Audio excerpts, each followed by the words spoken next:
of this nation. Mauna na po ako. I'm calling it now. Mr. President, for the sake of this nation, para po hindi magaya ka sa tatay mo, kay Ferdinand Marcos Sr., resign now.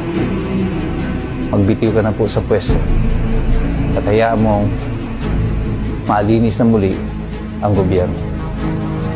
The Filipinos deserve better. We don't deserve this. Tayo pong lahat, let us keep up the pressure, continue to engage.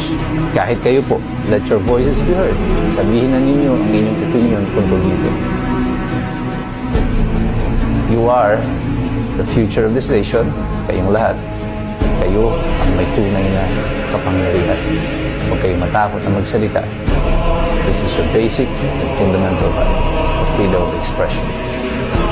Sa inyong pag-express, sa inyong pakikilaho, tuloy po kayo magsipag-aral. Kasi mahirap makialam ang tao mo nang alam. God bless you. God bless us all.